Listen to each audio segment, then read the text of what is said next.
Welcome to another video from Technical Technician from Diagnation. Today we're going to call this video ignition switch litmus test. Basically we're going to have an ignition switch and activate it we're going to put a load into the circuit, and we're going to see how the ignition switch behaves. Ignition switches can cause a myriad of different problems in so many circuits, whether it be computer power, a power mode issue, airbag, ABS, lighting, just so many things. Just look at a schematic of the way the ignition switch is wired, and you'll see so many things that it feeds. Basically, the ignition switch is a multi-pole switch. It usually has at least 4 latches. A typical ignition switch has an accessory latch, a run start latch, and a start latch. You just in this situation, you can take a snapshot of this, and we will see what's going on with the scope. Basically, this is just one pole of the switch. This is a hot feed at the top of the switch, and it is the run latch which closes and powers fuse 11 in the underdash fuse box. That is a wiper fuse. Below it is the wiper motor, and in place of the fuse we have a fuse buddy, and we have the 30 amp fuse installed into the fuse buddy. And in this fuse buddy, and I'll show it to you, we have a voltage tap. It's an AES wave fuse buddy with an accessory voltage tap, so we'll be able to check available voltage at our load. And because, as you can see there, right at the voltage tap, I have a 20 amp test light, and on the 20 amp test light, I soldered in a 4mm BNC lead to hook the scope channel to that. So we're going to see available voltage at that point, and that'll tell us a lot about the circuit and whether we're getting full voltage to the test lamp to tell us that our ignition switch is good, at least on that pole. So you can use this setup in a myriad of different ways. It doesn't always have to just be ignition switch. It could be fuel pump circuitry, it could be grounds, it could be powers, it could be so many things. So basically we're on 3 channels on the scope. Channel A is the available voltage at the load, which tells us about the circuitry coming from the battery through the ignition switch, down through up to the fuse buddy to that voltage tap. Channel B is the voltage drop across the ignition switch. Now in the diagnostic realm, when you're under the gun trying to diagnose a car, you don't always have to do this. You know, it would be somewhat time consuming. There's things to move out of the way. You can if you think you had to, but I just wanted to prove out a point about voltage drop across the ignition switch when current's flowing.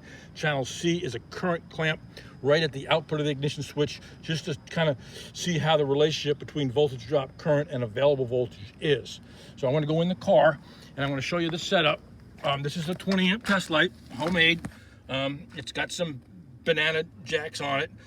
There's the amp clamp, and there's the fuse buddy. I want to give you a good look at that. There, the little where that green fuse is, that's the 30 amp wiper fuse into the fuse buddy, and there is the voltage tap that's part of the fuse buddy, which that's basically our 20 amp test light hooked to there.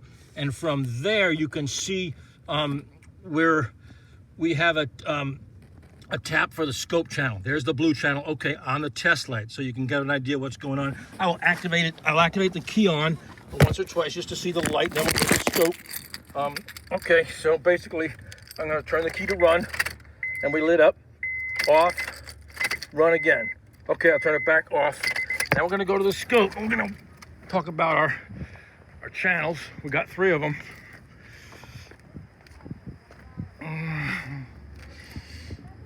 Okay, we're at the scope now, which the scope turned off. Okay, we got 3 channels on the scope.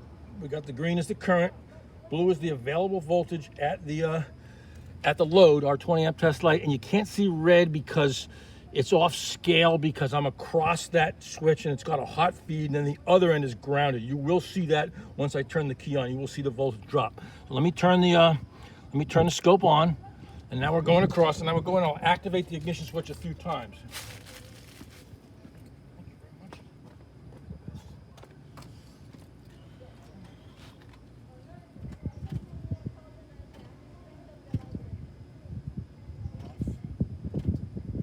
Banging on the switch, still strong.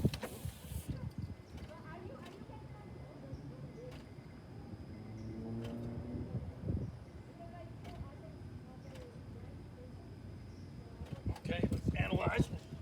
Stop the scope and take a look at our action, reaction.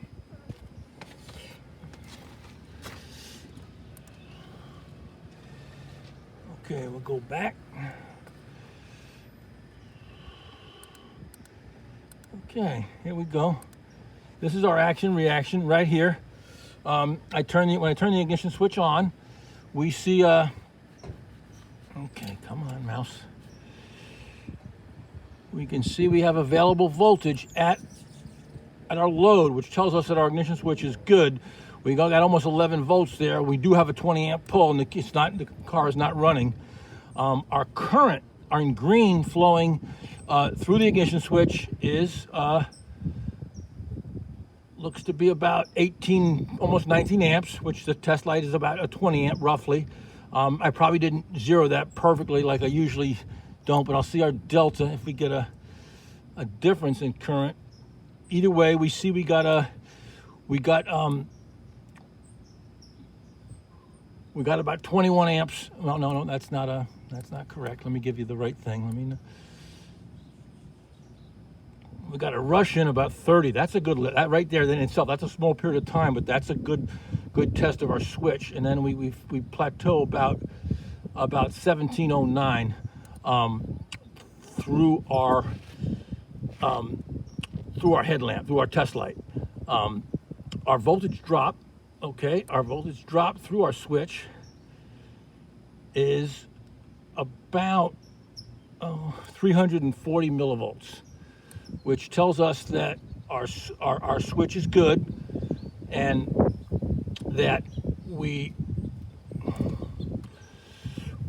able to flow current through there. We don't see any breakout. We don't see any breakups or anything where the switch may be acting intermittent or dropping voltage. Basically, we can see right here again another sample where our voltage is strong up here. Our current is good and our voltage drop is good. Had we had an issue with the ignition switch, we would see elevation in voltage drop. We will see a drop in available voltage, and our current would drop. I'm going to do it one more time and just take a look, and you can see the action reaction of the ignition switch.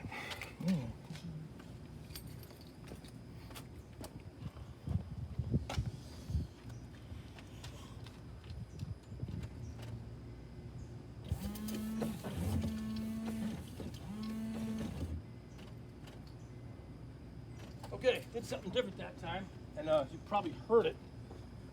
I loaded up the switch a little bit with the wipers. Let's see if we see that in our capture.